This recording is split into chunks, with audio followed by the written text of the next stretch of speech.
Oi, tudo bom? Nosso grupo fará a análise do poema Canção da Judia de Varsóvia, de Jorge Amado. O grupo é composto por Félix Barros, Giovana Maria, Jéssica Poliana e Vitória Gomes. A introdução. Este vídeo corresponde à avaliação da disciplina Teoria Literária 2, ministrada pelo professor doutor Abílio Pacheco de Souza, da Universidade Federal do Sul e Sudeste do Pará. Nós iremos fazer a leitura e interpretação do poema Canção da Judia de Varsóvia, de Jorge Amado, tendo como base os livros A Poesia Lírica, de Salete de Almeida Cara, e Versos, Sons e Ritmos, de Norma Goldenstein.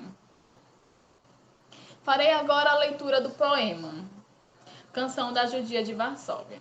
Meu nome eu já não sei, só de judia me chamam. Meu rosto já foi bonito na primavera em Varsóvia. Um dia chegou o inverno, trazido pelos nazistas, e nunca mais quis ir embora. Um dia já fui bonita. Tive noiva e tive sonhos. Trazidos pelos nazistas, veio o terror, veio a morte. As flores se acabaram, as criancinhas também. Meu noivo foi fuzilado na madrugada do inverno. Alegre jardim de outrora, hoje já não existem. Nunca mais verei as flores. As criancinhas morreram de fome pelas sarjetas, furadas de baionetas nas diversões dos nazistas. Morreram as flores também. As aves para onde foram? Cadê Varsóvia sorrindo? Está Varsóvia gemendo, está Varsóvia morrendo. Tão lindo era meu nome, poema para o meu noivo. Rio naze junto a mim, judia que és bonita. Judia não tem beleza, judia nem nome tem. Tomou da minha beleza nas suas mãos assassinas. Quem me dera ter morrido na madrugada do inverno. Sou pobre moça judia na cidade de Varsóvia. Ontem mataram meu pai na vista da minha mãe. Em campo de concentração minha beleza acabou. Meu nome eu já não sei, só de judia me chamam. Nunca fiz mal a ninguém. E tanto mal que me fizeram, coração não tem os nazis. São feras que se soltaram pelas ruas de Varsóvia. Inverno que não acaba, só a desgraça e tristeza. Soluços de toda a gente e as gargalhadas dos nazis. Antes, nas tardes alegres, meu noivo vinha à rua, seus olhos nos meus pousavam, meus lábios só tinham risos. Mas um dia eles chegaram, vestiam camisas pardas, coração eles não tinham. Meu noivo havia partido, tão belo com seu fuzil. Mataram-no de madrugada, nesse inverno que chegava. Esse campo não tem flores, mas parece um cemitério. Em campo de concentração, são 1000 judias comigo, mas nenhuma nome tem. Só sobre o peito uma marca feita com ferro em brasa, como um rebanho de gado para os açougues dos nazis. Minha beleza se foi, meus lábios já não sorriem.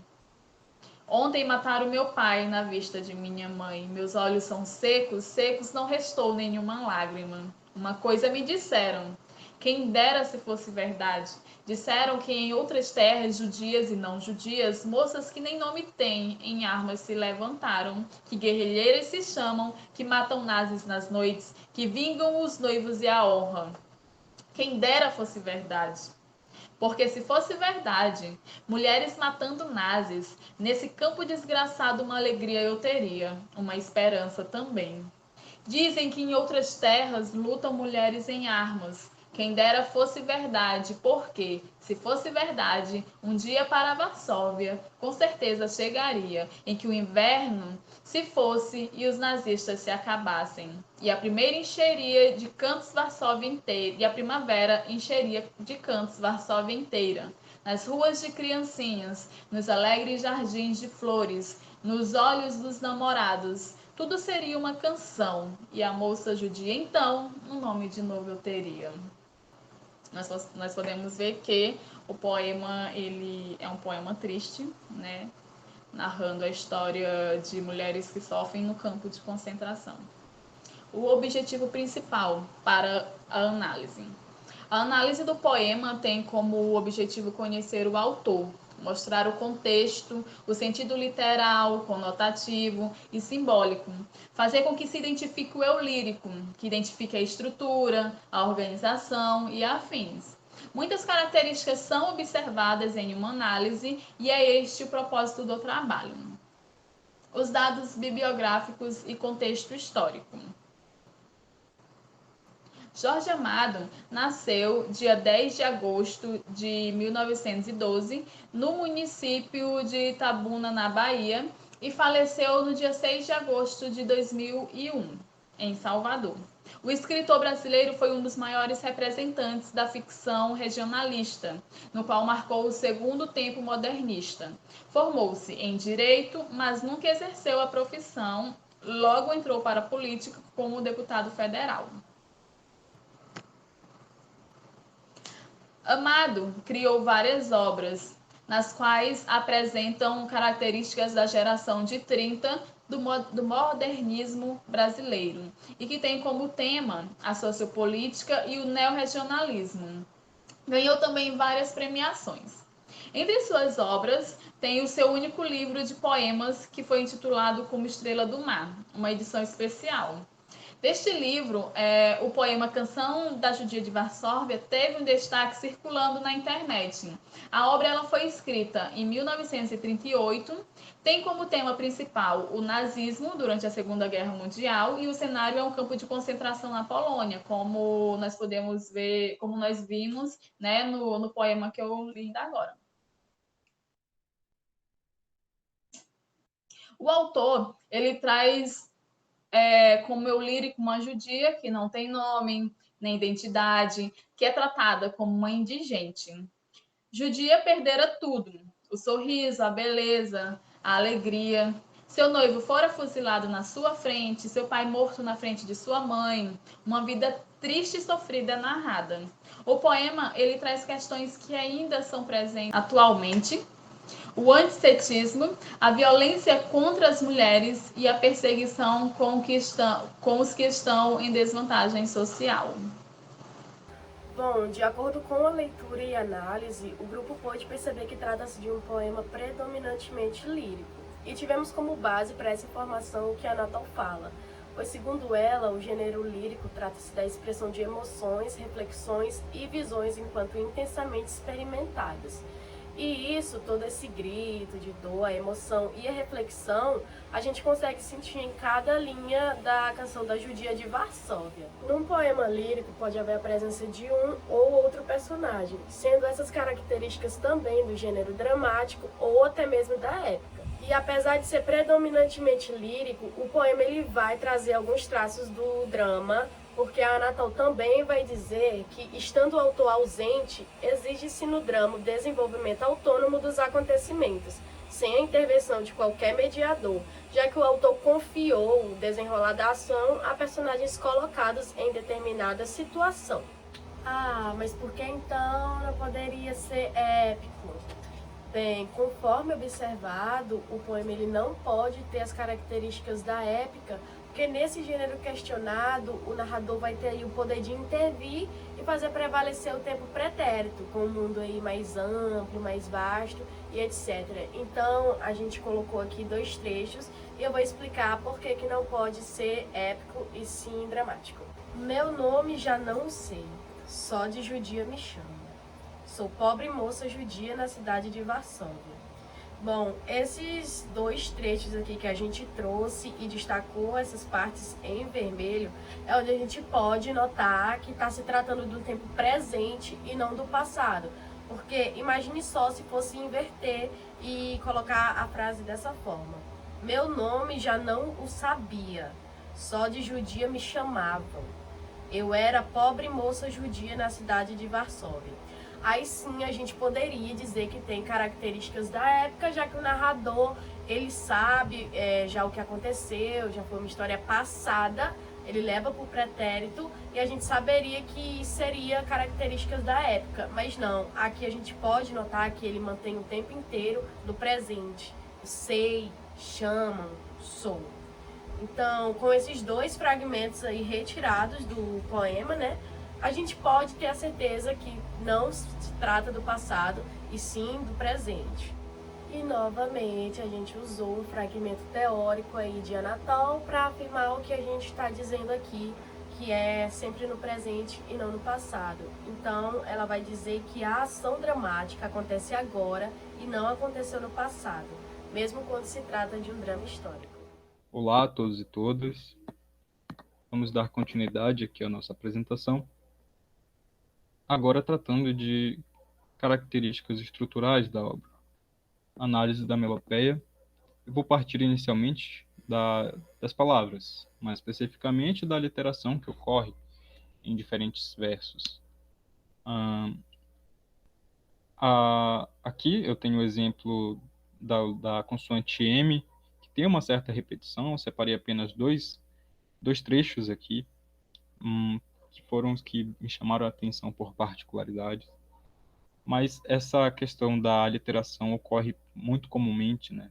De forma bem repetida. Não necessariamente nesta obra, mas de forma geral acontece bastante. Então, a gente tem aqui a letra M nesse trecho. Meu nome já não o sei, só de judia me chamam. Meu rosto já foi bonito na primavera em Varsóvia. Então, a gente tem a repetição da letra M.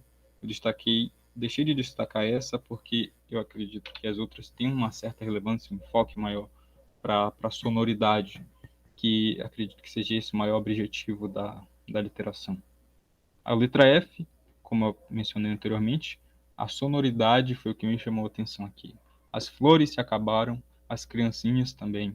Meu noivo foi fuzilado na madrugada do inverno. A gente percebe que aqui, em foi fuzilado, o fim da palavra foi e a retomada de fuzilado tem uma sonoridade interessante e que traz uma certa beleza e a relevância dessa literação. Partindo para os versos e estrofes, que é algo relevante para a conclusão que eu vou ter mais adiante, mas que já parte, né, para essa análise, é que os versos e estrofes não seguem uma linearidade, tanto na divisão silábica por parte dos versos, quanto na quantidade de versos por parte das estrofes. O que acontece? A gente percebe que os versos, eles não seguem, por exemplo, uma linearidade em oitavas. Algumas estrofes possuem, na verdade, 5 ou 6 versos, e enquanto outros 8 ou até mais. Então, essa questão não é tão focada nessa poesia, nessa obra, principalmente por conta da conclusão que eu vou ter mais adiante, e que é interessante ressaltar, né, a sonoridade. Ela tem impacto direto na idealização, na forma como a gente imagina o que está sendo narrado ali no poema. Então, apesar de se tratar, né, de um poema longo, a gente encontra poucos versos em que se rimam com os outros. Aqui, separei esses trechos, tá? Inclusive tem um erro aqui no slide, vou retirar. Então, a gente tem aqui esses trechos que eu separei. Um dos poucos, né, dois dos poucos trechos, se não apenas os dois trechos em que ocorre essa rima, né, de forma mais evidente, mais clara. As criancinhas morreram de fome pelas sarjetas, furadas de baionetas, nas diversões dos nazistas. E aqui, o segundo trecho, está Varsóvia gemendo, está Varsóvia morrendo. Então a gente percebe aqui nesse primeiro, sarjetas, baionetas, nazistas, a própria palavra furadas, rimando, né, tendo uma certa harmonia nessa questão da rima e dando uma sonoridade interessante para esse trecho. Só que o que acontece é que nesses trechos aqui são apenas estes versos que têm essa sonoridade essa rima, e que anteriormente é meio quebrado, posteriormente ocorre novamente essa quebra dessa sonoridade de rima. E aqui também, né, está Varsóvia gemendo, está Varsóvia morrendo. A gente percebe, tem uma sonoridade interessante, mas que posteriormente, na obra, como a gente consegue ver, ocorre uma quebra. Então, partindo dessas análises, né,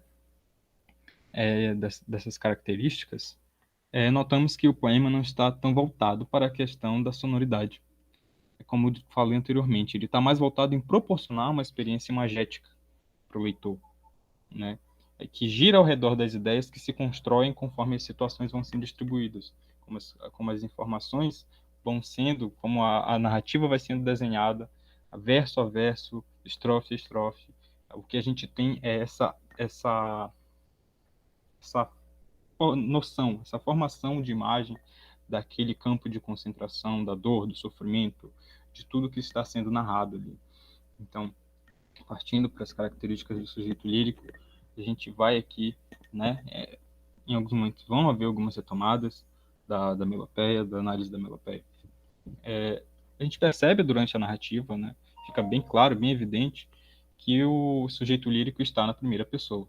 Se caracteriza na primeira pessoa pela forma como estão colocados alguns termos, né, algumas palavras, a gente percebe a forma como é narrado. Está sendo, digamos, uma certa entrevista, né, uma narração de um sujeito, da personagem principal ali, que é a judia que está no campo de concentração. Então, dando continuidade, está na primeira pessoa, como eu já disse, se caracteriza como apenas mais uma judia entre tantas no campo de concentração. Maltratada, sem beleza, sem sorriso, sem noivo, sem vontade de viver. Ela perdeu a sua essência. Não enxerga mais dentro de si quem ela era antes, nem nome mais ela tem. Ela é chamada de apenas judia entre tantas outras judias ali naquele campo. Ela é mais uma entre 1000 judias. Então, ela perdeu quem ela perdeu a sua essência, perdeu seu sorriso, perdeu sua vontade de viver. E o sentimento que a gente tem ali, né, que é repassado através da sonoridade, como eu falei, que é um fator interessante da melopeia, é de sofrimento, tristeza, lamentação, e mais ao final do poema, a gente percebe ali a esperança quando ela cita, né, quando ela fala que em outras terras, judias e não judias, mulheres se levantam contra os nazistas armadas, né, e os derrubam.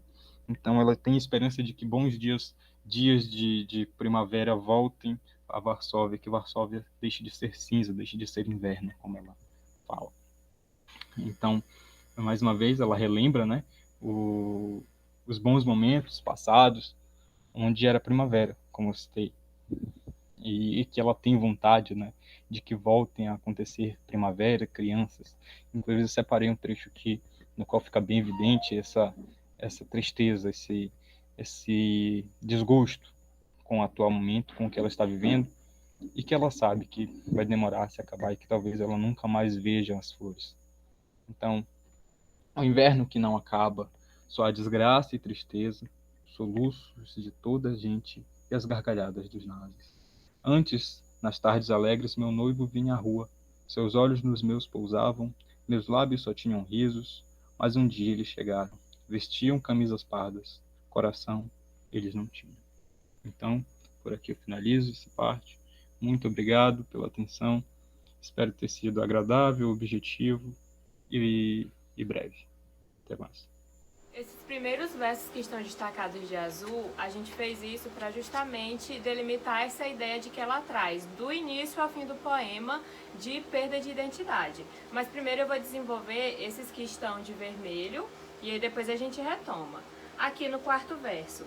Um dia chegou o inverno, trazido pelos nazistas, e nunca mais quis ir embora. Com isso, ela não está querendo falar que chegou o inverno, a estação de ano. Ela usa como metáfora para dizer que chegou a escuridão, o desespero, que chegou às trevas. Aqui na terceira estrofe, ela fala: as flores se acabaram, nunca mais verei as flores, morreram as flores também. E nós destacamos porque está atrelada a essa ideia do inverno. O que são as flores? As flores são doçura, felicidade. E o inverno, quando os nazistas chegaram, ela fala que eles trouxeram o inverno, trouxeram a tristeza, a frieza.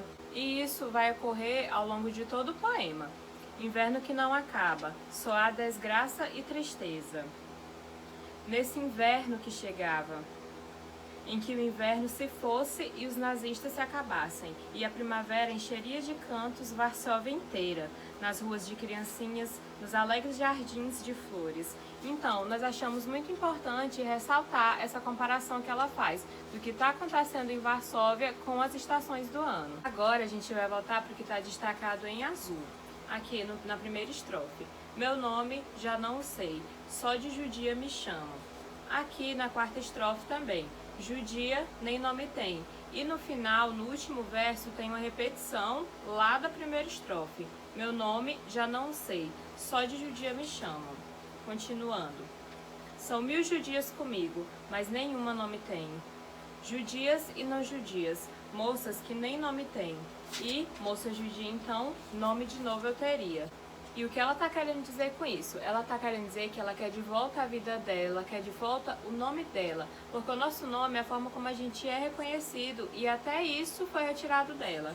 E as palavras que estão destacadas de verde, elas estão ligadas através do significado do poema. Elas estão aqui expressando os sentimentos de tristeza, de dor, terror, morte, fome, desgraça, tristeza, soluços. Já até falei um pouco a respeito, mas como a lógica interna do poema, ela está retratando tudo que foi retirado dela. O fato dela não conseguir se reconhecer, a própria identidade, a beleza, a alegria. E essa lógica interna, ela é justificada pelo que estava acontecendo externamente. Durante as pesquisas a gente conseguiu identificar num artigo que o Jorge Amado ele era conhecido como cronista das guerras. Varsóvia tinha a maior população judaica da Polônia e do mundo inteiro era a segunda maior. E em 1939, lá pelo início da Segunda Guerra Mundial, a Alemanha invadiu Varsóvia e aí começaram os ataques nazistas, bombardeios, ataques e afins. E o eu lírico do poema, que é a Judia, fala de um campo de concentração justamente da Varsóvia, desse período aí. Por fim, foi um trabalho muito incrível de ser realizado, apesar das dificuldades que nós encontramos na própria interpretação do poema, porque querendo ou não, não é fácil fazer uma análise de poema e no que diz respeito à própria gravação. Mas espero que a gente tenha conseguido passar de alguma forma a nossa interpretação e obrigada!